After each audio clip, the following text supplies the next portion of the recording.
Russia America చేస్తున్నటువంటి వరుస comments, వాళ్ళు చేస్తున్నటువంటి న్యూక్లియర్ టెస్ట్లతో ఇప్పుడు ప్రపంచం మొత్తం అటువైపే చూస్తోంది. ఏం జరగబోతోంది, ఏ ఉత్పాతానికి దారి తీయబోతోంది ఈ పరిస్థితి అంటూ ఆందోళన చెందాల్సిన పరిస్థితి మనం చూస్తున్నాం. ఒక మాటలో చెప్పాలంటే ఇప్పుడున్న పరిస్థితుల్లో మూడో ప్రపంచ యుద్ధం తప్పదా అనే ప్రశ్న ఇక్కడ ఉత్పన్నమవుతోంది. అమెరికాలో అణు పరీక్షలు మొదలవుతున్నాయి. డిపార్ట్మెంట్ ఆఫ్ వార్కు ట్రంప్ ఆదేశాలు జారీ చేశారు. ఆయుధాల తయారీలో రష్యా ఓవైపు దూసుకెళ్తోంది. మొన్ననే పోసిడాన్ను విజయవంతంగా పరీక్షించింది రష్యా చైనా అణు సామర్థ్యాల పెంపుతో పోటీగా అమెరికా కూడా అణ్వాయుధ పరీక్షలు నిర్వహిస్తోంది. ఈ సెంచురీలో ఏ ఒక్క దేశం కూడా, ఒక్క ఉత్తర అమెరికా తప్ప, ఏ ఒక్క దేశం కూడా, నార్త్ కొరియా తప్ప, ఉత్తర కొరియా తప్ప ఏ ఒక్క దేశం కూడా అణ్వాయుధాలని పరీక్షించలేదు. ఏ ఒక్క దేశం కూడా ఇలాంటి పని చేయలేదు. కానీ ఇప్పుడు ఈ 2025లో మరొక ఉత్పాతం దిశగా అమెరికా రష్యా వెళ్తున్నట్లుగా మనకు కనిపిస్తోంది. రష్యా మొన్న చేసినటువంటి టెస్ట్లతో missiles and drones which can carry nuclear weapons, nuclear warheads, ఈ టెస్ట్లతో అమెరికా సైతం కొంత భయపడుతున్నట్లుగా కనిపిస్తోంది. రష్యా క్లియర్గా చెప్తోంది, మేము ఎక్కడా కూడా న్యూక్లియర్ వెపన్స్ని కానీ న్యూక్లియర్ వార్ హెడ్స్ని కానీ మేము ఇన్వాల్వ్ చేయలేదు. కేవలం ఆ సామర్థ్యం కలిగినటువంటి, వాటిని మోసుకెళ్ళగలిగే సామర్థ్యం కలిగినటువంటి డ్రోన్స్ని, మిజైల్స్ని మాత్రమే మేము టెస్ట్ చేసామంటూ చెప్తున్నారు. మరోవైపు రష్యా టెస్ట్ చేసినటువంటి మిజైల్స్, కొత్త ఇంటర్ కాంటినెంటల్ మిజైల్స్ మనం చూసాం. Almost 14,000 kilometres రేంజ్తో. సో ప్రపంచంలో ఉన్నటువంటి అత్యంత సామర్థ్యం కలిగినటువంటి మిజైల్స్ ఇప్పుడు రష్యా దగ్గర ఉన్నాయి. ఇంటర్ కాంటినెంటల్ అంటే ఖండాలను సైతం దాటి తమ లక్ష్యాలను ఛేదించగలిగినటువంటి మిజైల్స్ ఇప్పుడు రష్యా కలిగి ఉంది. ఈవెన్ ఇంటర్ కాంటినెంటల్ అమెరికా దగ్గర కూడా ఉన్నాయి with approximately 12,000 kilometres range. India దగ్గర ఉన్నటువంటి మిజైల్స్ మనం చూస్తున్నాం, అగ్ని విత్ అప్రాక్సిమేట్లీ 8,000 కిలోమీటర్స్ రేంజ్తో ఉన్నాయి. అంటే నియర్లీ ఇంటర్ కాంటినెంటల్ అంటూ ఇండియా ఇప్పటికే ప్రకటించుకుంది. సో వీటితో పాటుగా ఇప్పుడు రష్యా చేసినటువంటి టెస్టుల తర్వాత, అంటే రష్యా వార్ హెడ్స్ని మేము ఉపయోగించలేదు ఎక్కడ, కేవలం మేము డ్రోన్స్ని అలాగే కొన్ని మిజైల్స్ని మాత్రం మేము టెస్ట్ చేశాం, వాటిలో ఎక్కడ వార్ హెడ్స్ని మేము ఉపయోగించలేదు, న్యూక్లియర్ వార్ హెడ్స్ని అని క్లియర్గా చెప్తోంది. బట్ అమెరికా మాత్రం భయపడుతోంది. లేదు, ఓ పక్క చైనా న్యూక్లియర్ వెపన్స్ని డెవలప్ చేసుకుంటుంది, మరోపక్క రష్యా న్యూక్లియర్ వెపన్స్ని డెవలప్ చేసుకుంటుంది, అలాంటప్పుడు మేమెందుకు చేసుకోకూడదు అంటూ ట్రంప్ చేసినటువంటి వ్యాఖ్యలు, అది కూడా చైనా అధ్యక్షుడితో భేటీ సమయంలో జరిగినటువంటి పరిణామాలు ఇవన్నీ కూడా. సో ఖచ్చితంగా మరొకసారి ప్రపంచ దేశాలు చాలా ఆసక్తిగా చూడాల్సినటువంటి పరిస్థితి. అగ్రదేశాలు అణ్వాయుధ పరీక్షలు చేస్తున్న సమయంలో ఎందుకు ఇలాంటి పరిస్థితి వచ్చింది అనేటువంటి చర్చ ఖచ్చితంగా ఉత్పన్నం అవుతుంది. వరుసగా రష్యాతో అమెరికా పెట్టుకుంటున్నటువంటి గిల్లి కజ్జాలు మనం చూస్తూనే ఉన్నాం. అంటే అమెరికా మాట వినడం లేదు కాబట్టి రష్యా ఇప్పుడు తప్పుడు దేశంగా మారిపోయింది. ఉక్రెయిన్తో యుద్ధం ఆపడం లేదు కాబట్టి రష్యా ఒక తప్పుడు దేశంగా ముద్ర వేయించుకుంది అమెరికాతో. అమెరికా ఏదైనా దేశాన్ని అసహ్యించుకుంటే, అమెరికా ఏదైనా దేశాన్ని తప్పుపడితే అప్పుడు ప్రపంచం మొత్తం కూడా తప్పుపట్టాలి. అమెరికా ఏదైనా దేశాన్ని గొప్ప దేశం అంటే అప్పుడు ప్రపంచ దేశాలన్నీ కూడా గొప్ప దేశం అలా అనాలి. వాళ్ళ వైఖరి మనం చూస్తూనే ఉన్నాం. ఎన్నో దేశాల విషయంలో మనం చూసాం. లిబియా విషయంలో మనం చూసాం, సిరియా విషయంలో మనం చూసాం, ఇరాక్ విషయంలో మనం చూసాం, పాకిస్తాన్ విషయంలో చూస్తున్నాం. తాలిబాన్స్ని క్రియేట్ చేసింది ఎవరో ఒకప్పుడు, తమ అవసరాల కోసం వాడుకున్నారు. ఆ తర్వాత మళ్ళీ వాళ్ళ అవసరం తీరిపోయిన తర్వాత వదిలేశారు. వాళ్ళకి వ్యతిరేకంగా వాళ్ళు పనిచేయడం మొదలుపెట్టిన తర్వాత తిరిగి వాళ్ళ మీద దాడి చేసి ప్రపంచ దేశాలకి ఇది ఒక పెద్ద థ్రెట్ అని చూపించే ప్రయత్నం. అంతేందుకు ఇప్పుడు ఒక ఉగ్రవాద దేశం పాకిస్తాన్ని గొప్ప దేశం అని, వాళ్ళ సైనికుడిని ప్రపంచంలోనే గొప్ప సైనిక అధ్యక్షుడని పొగుడుతున్నటువంటి పరిస్థితి మనం చూస్తున్నాం కదా. సో వాళ్ళ అవసరాలను బట్టి మాత్రమే ట్రీట్ చేస్తారు. ఇక్కడ రష్యా క్లియర్గా చెప్తుంది, మేము ఎక్కడా కూడా వార్ హెడ్స్ ఇన్వాల్వ్ చేయలేదని.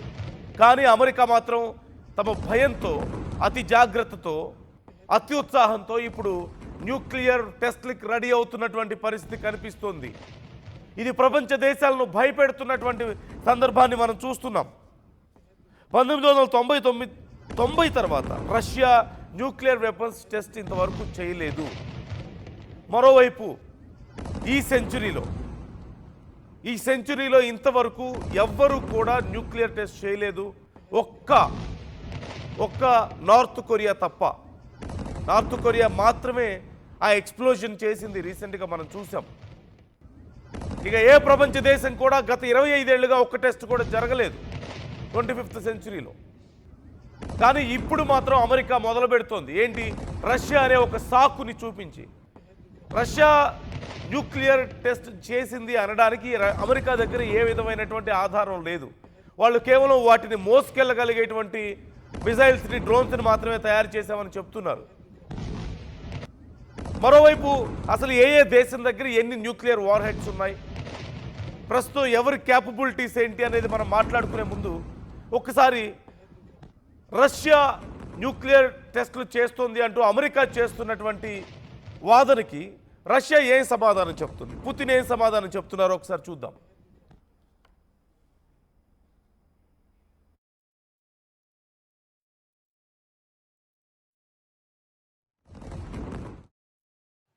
Еще одного перспективного комплекса – это подводные безэкипажные подводные изделия «Посейдон», тоже с ядерной энергетической установкой.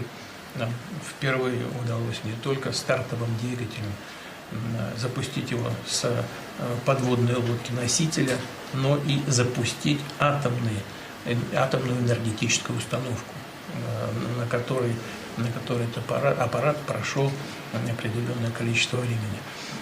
Это огромный успех, потому что, кроме всех преимуществ, о которых я говорил в отношении буревестника, здесь тоже минимальные размеры. Здесь, если там в 1000 раз меньше, чем атомный реактор на подводной лодке, здесь в 100 раз меньше, чем атомный реактор на подводной лодке. Но зато мощность Посейдона значительно превышает мощность даже самой нашей перспективной ракеты межконтинентальной дальности «Сармат». Такой в мире нет, как «Сармат». И у нас он еще на дежурстве не стоит. Скоро появится на дежурстве. Но «Посейдон». మనం చూస్తున్నాం క్లియర్గా ఇక్కడ ఎక్స్ప్లోజన్ ఎక్కడ జరగలేదు, ఏ కొద్దిపాటి ఎక్స్ప్లోజన్ కూడా జరగలేదు. బట్ ఆ న్యూక్లియర్ వార్ హెడ్స్కి సంబంధించి ఆ సిస్టమ్ను మాత్రం మేము ఆన్ చేసామంటూ పుతిన్ చెప్తున్నటువంటి మాట మనం చూస్తూనే ఉన్నాం. సో ఖచ్చితంగా శత్రు దేశాలు అమెరికా చేస్తున్నటువంటి ఒక వాదనలో నిజం ఏంటి అంటే, ఇలాంటి ఒక అణ్వాయుధాలతో కూడినటువంటి ఇన్వాల్వ్మెంట్తో కూడినటువంటి పరీక్షలు జరిగినప్పుడు శత్రు దేశాలు భయపడడం అనేది సహజంగానే మనం చూస్తూ ఉంటాం. అందులో తప్పు లేదు. కాకపోతే ఇప్పుడు ట్రంప్ కూడా దానికి ఇప్పుడు రష్యా చేసిన దాన్ని తప్పు పట్టడంలో, ఒకవేళ లేదు ఇలాంటి ఉద్రిక్త పరిస్థితుల్లో ఎందుకు చేయాల్సి వచ్చింది మీరు అని అడగడంలో తప్పు లేదు. ప్రపంచ దేశాల ముందు వాళ్ళు నిలబెట్టి తప్పుగా చూపించడంలో కూడా, అలా దానికి ప్రయత్నించడంలో కూడా తప్పు లేదు. కానీ మేము కూడా పరీక్షలు చేస్తామని చెప్పి మొదలు పెట్టడం మాత్రం ఖచ్చితంగా ఉన్నటువంటి సిచ్యువేషన్ మరింత ఎస్కలేట్ చేయడమే. దెర్ ఈజ్ నో ఎక్స్ప్లోజన్, ఇది క్లియర్గా మనం అర్థం చేసుకోవాలి. కేవలం they turned on the system, but there is no kind of explosion. కాబట్టి దీన్ని ఇప్పటికిప్పుడు థ్రెట్గా భావించాల్సిన అవసరం లేదు అనేది రష్యా చెప్తున్నటువంటి వాదన.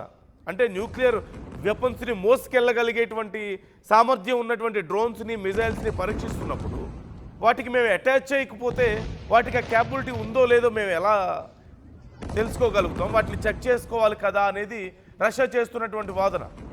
మీరు అసలు న్యూక్లియర్ వెపన్స్ని ఇన్వాల్వ్ చేశారు కాబట్టి it's going to be big threat to America. China దగ్గర ఉన్నాయి, చైనా వైపు టెస్టులు చేసుకుంటుంది, మరోవైపు రష్యా కూడా టెస్టులు చేసుకుంటుంది. కాబట్టి ఈ సందర్భం ఒక అవకాశంగా మలుచుకొని ఈ సందర్భాన్ని అమెరికా ఇప్పుడు టెస్టులకు సిద్ధం అవుతున్నటువంటి పరిస్థితి. సో ఖచ్చితంగా ఏదో ఒక భయంకరమైనటువంటి సందర్భం రాబోతుందా అనేటువంటి ప్రశ్న చాలామంది మధ్యలో మెదులుతోంది.